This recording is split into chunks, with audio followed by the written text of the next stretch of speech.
Olá, crianças, tudo bem? Eu sou o professor Carlos Lima e estou aqui novamente com vocês para mais uma aula.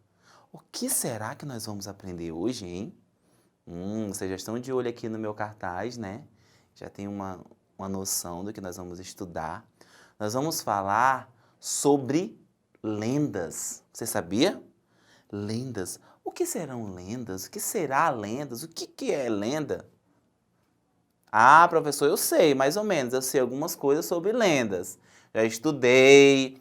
Eu lembro de uns personagens. Pois é, nós lembramos de várias coisas quando nós falamos em lendas.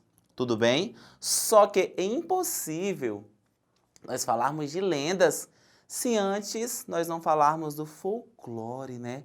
Que as lendas fazem parte do nosso folclore. Vamos fazer a leitura desse texto aqui comigo? Vamos observar aqui bem direitinho. Ó. Vamos fazer essa leitura, olha aqui. Ó. Dia 22 de agosto é o dia do folclore. Dia 22 de agosto é o dia do nosso folclore. Vamos continuar a leitura. Folclore é a cultura do popular e cada povo tem o seu. O Brasil tem o seu, a China tem o dela, a Austrália, o Japão e assim vai, né? Tudo que aparece do povo, sem ninguém saber de onde veio, é folclore. As danças populares, as lendas, remédios, músicas e assim vai. Porque nada do folclore tem autor. O autor é uma porção de gente, é um povo inteiro. Dá para imaginar quanta coisa não sai daí? Muitas coisas, né? Então é interessante aqui que nós somos autores desse folclore. Você está criando, nós estamos criando lendas, nós criamos histórias. Aquela história que só tem lá na sua família, que somente a sua avó conta, o seu avô conta, pois é, daqui uns dias pode virar um folclore. A história que é fulana, que é ciclana, que alguém, que a minha tia contou. Tudo bem? Por isso que às vezes está lá, autor desconhecido. Porque é de quem? É nosso, né? De domínio público. Tudo bem, crianças? Vamos continuar a leitura. Sai mesmo muita coisa. Tanto que tem gente que só estuda o folclore. E no Brasil, a coisa fica ainda mais rica, porque tem o folclore de índio, de português e de africano misturado. E como o nosso país é muito grande, é difícil achar dois lugares com o mesmo tipo de folclore. Se tem uma mesma lenda se tem uma mesma lenda em dois lugares, as duas versões não vão ser iguaizinhas. É como se fosse um telefone sem fio, tamanho família. Uma lenda ou um costume vai passando de boca em boca e mudando. Por isso dizem que quem conta um conto aumenta um ponto, ok? Então vai sendo passado de geração, de pessoas para pessoas. Então não tem uma pessoa específica geralmente, porque foi um povo que criou. Eu falei para o Joãozinho falou para a Mariazinha falou para o Chiquinho e assim vai se espalhando a história. Às vezes você tem a história, por exemplo, do Curupira. Aqui nós chamamos, né, na nossa região, nós vamos falar mais um pouco disso, só para dar um embasamento na nossa aula. E aqui nós chamamos de quê? Chamamos o Caboquinho da Mata, né? O Caboquinho da Mata. Em alguns lugares, o nome dele mais forte é o Curupira. Outros cantos, assim, às vezes chamam de Pai da Mata. Então vai mudando os nomes. Só que quando você vai estudar, você vai ler sobre aquele personagem, é o mesmo. Por quê? Porque cada região tem o seu nome. Tem algumas coisinhas que você chama de uma forma, lá no sul é chamada de uma forma, aqui no norte é chamada de outra, e no sudeste também, no nordeste, mas no final é a mesma coisa, é o mesmo objeto. Tudo bem, crianças? Observe aí comigo nas suas imagens, aí na sua telinha. Vamos começar com história? Vamos começar? Acompanhe comigo, olha, nós estamos falando dele e está aí, ó, o Curupira. Prestem bastante atenção nas imagens e na nossa leitura. Tudo bem? Essa é uma versão do Maurício de Souza, viu? Essa é uma versão dele criada. Por quê? Porque o folclore, como não tem dono, todos nós tomamos posse e fazemos muitas vezes a nossa versão, só que sempre respeitando o quê? O foco principal, a história principal. E agregando alguns fatores, colocando algumas coisas, tirando outras, mas sempre respeitando o original, né? A ideia original do Curupira, no caso. Tudo bem? Vamos continuar a nossa leitura, iniciar, né, a nossa leitura. Muito forte e engraçado, o Curupira tem a altura de um menino de 7 anos e os cabelos bem vermelhos. Seus dentes são verdes e seus pés são virados para trás. Ele é considerado um dos maiores defensores da natureza e é muito amigo dos animais. Observa aí, ó. A atenção e a preocupação que tem com os animais são tão grandes que, quando uma tempestade se aproxima, o Curupira corre por toda a floresta, batendo no tronco das árvores, para ver se estão firmes. Se ele encontra alguma que pode cair durante o temporal, avisa aos habitantes do local para não chegarem perto dela. Tá vendo? Cuidado. Nos dias de sol, o Curupira passa o tempo comendo frutos e observando a natureza. Mas se perceber algo que está errado, se perceber que algo está errado, logo corre para ver o que está acontecendo.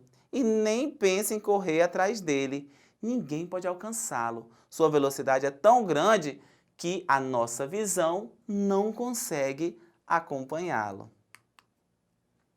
E se depois dessa correria toda ainda encontrar pela floresta homens que caçam por diversão e não apenas para comer, ele fica uma fera, sem dó dos caçadores maldosos, principalmente dos que matam os filhotes. O Curupira, escondido entre as árvores, grita e assobia até enlouquecê-los de tanto medo.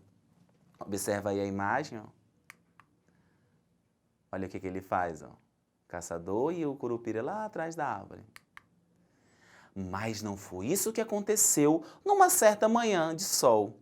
Quando um homem apareceu por lá, ele adorava caçar. Passou o dia fazendo armadilhas e já estava de tocaia esperando algum bicho.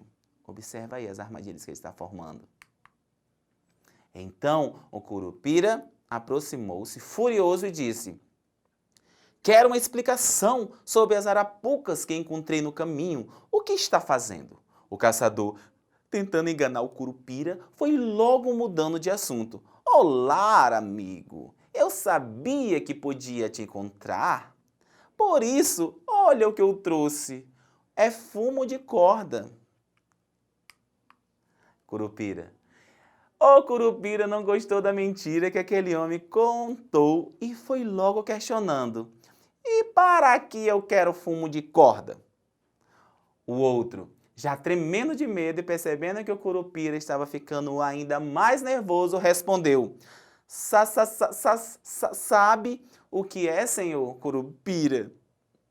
Lá onde moro, disseram que se eu encontrasse o senhor, eu deveria presenteá-lo com fumo de corda. Assim, senhor ficaria, assim o senhor ficaria bem feliz e não me faria mal, nenhum mal. Olha a cara aí do Curupira. Aí o homem querendo enganar ele, né, o caçador e tal, e olha a cara dele desconfiado. Aí, olha, ele pensou, ficou ali pensando. O Curupira, ainda mais brabo, continuou. Você está muito mal informado. Quem te disse que eu fumo? Não sabe que fumar faz mal para a saúde? Eu gosto é de pular corda. É disso que eu gosto. Quanto a não lhe fazer mal, diga aos seus amigos que faço maldades somente com os que destrói.